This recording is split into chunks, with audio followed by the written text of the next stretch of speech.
Muy buenos días, amadas hermanas. Gracias al Señor por un día más de alimento diario.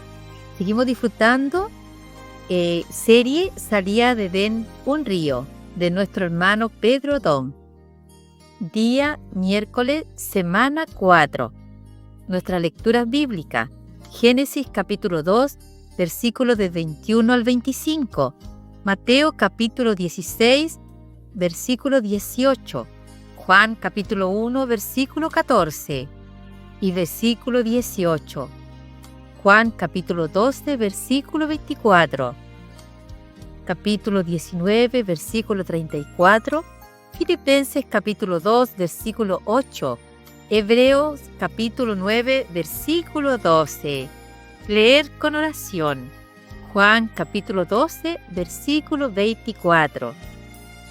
De cierto os digo, que si el grano de trigo no cae en la tierra y muere, queda solo, pero si muere, lleva mucho fruto. Amén. Hagamos inmersión. De cierto os digo, de cierto os digo, de cierto os digo, que si el grano de trigo no cae en la tierra y muere, que si el grano de trigo no cae en la tierra y muere, queda solo, queda solo, queda solo. Pero si muere, lleva mucho fruto, lleva mucho fruto, lleva mucho fruto. Amén. Señor Jesús, título, la ayuda idónea. Es necesario concluir el tema que comenzamos la semana pasada. Por lo tanto, volvamos a los versículos de Génesis que revelan aspectos muy importantes sobre la ayuda creada para cooperar con el hombre. Y dijo Jehová Dios: no es bueno que el hombre esté solo, le haré ayuda idónea para él. Jehová Dios formó, pues, de la tierra toda bestia del campo y toda ave de los cielos, y las trajo a Adán, para que viese cómo las había de llamar. Y todo lo que Adán llamó a los animales vivientes, ese es su nombre. Y puso Adán nombre a toda bestia, y ave de los cielos, y a todo ganado del campo. Mas para Adán no se halló ayuda idónea para él. La expresión ayuda idónea para él significa una ayuda que es única para él, que lo complementa, que es igual al hombre. Por lo tanto, aunque se le presentaron todos los animales, el hombre se dio cuenta de que ninguno era de su especie, aunque muchos se destacaban por su belleza. El principio aquí era, para ser elegida, ésta debía tener la misma naturaleza, ser de la misma especie, y así ocurrió algo de trascendencia espiritual extraordinaria. Dios hizo que el hombre cayera en un sueño profundo para que, de su costado, tomando una de sus costillas, pudiera crear una mujer que sería su compañera, su ayuda idónea. Este breve texto tiene un significado muy profundo, pues anticipa la relación entre Cristo y la Iglesia. Dormir al hombre equivale a que Dios hiciera morir a Cristo en la cruz para engendrar la Iglesia. Cristo necesita una auxiliadora, una mujer idónea para él. ¿Cómo encontrar una mujer, una esposa para Cristo? Solo había una manera. Tenía que ser alguien que viniera de él, que fuera de su especie.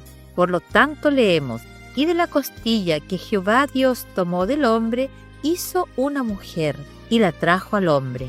Dijo entonces Adán: esto es ahora hueso de mis huesos y carne de mi carne. Esta será llamada varona, porque del varón fue tomada.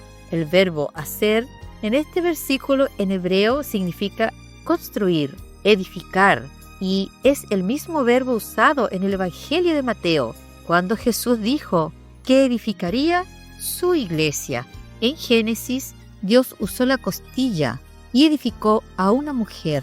En otras palabras, la iglesia es el resultado de un proceso de edificación. Cristo era el Hijo unigénito de Dios, por lo tanto, fue el único que poseía la vida y la naturaleza del Padre. No había ningún animal en la tierra que fuera de su especie. Por eso Dios envió a su Hijo a la tierra en semejanza de hombre. Él fue obediente hasta la muerte y muerte de cruz. Dios resolvió nuestro problema de pecado y nos garantizó la redención eterna. Rescató al hombre pecador de vuelta para sí. Entonces Dios lo glorificó, resucitándolo de entre los muertos, la cual Dios ha cumplido a los hijos de ellos, a nosotros, resucitando a Jesús, como está escrito también en el Salmo 2: Mi hijo eres tú, yo te he engendrado hoy. Si Cristo ya era el Hijo unigénito de Dios, ¿por qué dice ahora, mi hijo eres tú, yo te he engendrado hoy? ¿Cuándo fue Cristo engendrado de nuevo como hijo? En su resurrección. Amén. En su resurrección. Al venir a la tierra, tomó forma humana. Por eso, este hombre necesitaba ser admitido en Dios. Así, en la resurrección, Jesús ya no era el único hijo, sino el primogénito, el primero de muchos que vendrían, como el grano de trigo, que al ser plantado necesita morir para dar fruto.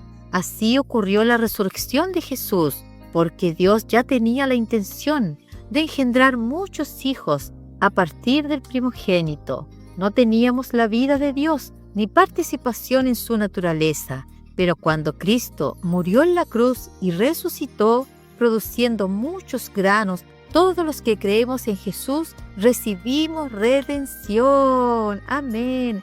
Todos los que creemos en Jesús, todos los que creemos en Jesús, recibimos redención, recibimos redención, recibimos redención. En el momento en que Cristo durmió, al morir en la cruz, ocurrió algo profundo y extraordinario. De su costado salió sangre para nuestra redención y agua para darnos vida. Así fue como pasamos a participar de la vida y la naturaleza divinas. Todos los que creyeron se convirtieron en hijos de Dios y participantes de esa naturaleza. Y así, la Iglesia fue engendrada del costado de Cristo, como Eva surgió de la costilla de Adán. ¿Entiende ahora por qué Jesús no podría adoptar cualquier organización religiosa u ONG, organización no gubernamental, para ser su ayuda idónea? Su ayuda debe provenir de su costado, debe ser producida por su sangre. Gracias a Dios, la Iglesia fue producida de esta manera. El sentimiento de Adán, al estar delante de Eva, después de que ella fue creada, fue el sentimiento de Cristo al estar delante de la Iglesia edificada. La mujer salió del hombre, por lo tanto, los dos son una sola carne.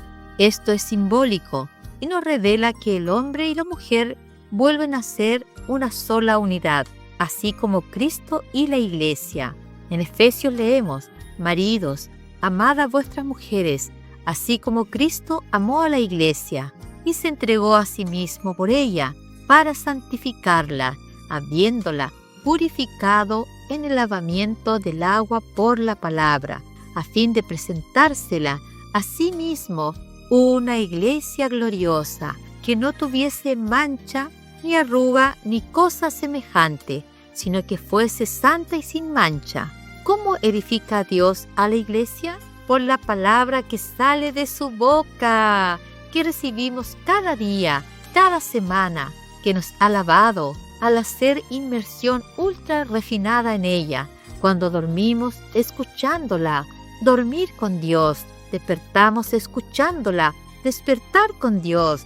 Y cuando la transcribimos, esto ha removido de nosotros todos los elementos que no tienen nada que ver con Cristo, y además ha infundido todos los elementos de Cristo en nosotros. La mujer debe tener la misma vida y naturaleza de Cristo. A medida que las impurezas son eliminadas de nosotros, tendremos la realidad de lo que leemos. Seremos la Iglesia, la ayuda idónea, santa y sin mancha. Aunque la caída del hombre corrompió la perfección de la unidad entre el hombre y la mujer, hay un ejemplo de perfección entre Cristo y la Iglesia. Por eso dejará el hombre a su padre y a su madre, y se unirá a su mujer, y los dos serán una sola carne. Grande es este misterio, mas yo digo esto respecto de Cristo y de la Iglesia. ¡Aleluya! Somos parte de la ayuda idónea. No somos cualquier persona. Participamos de la vida y la naturaleza de Dios. Somos la Iglesia. Amén.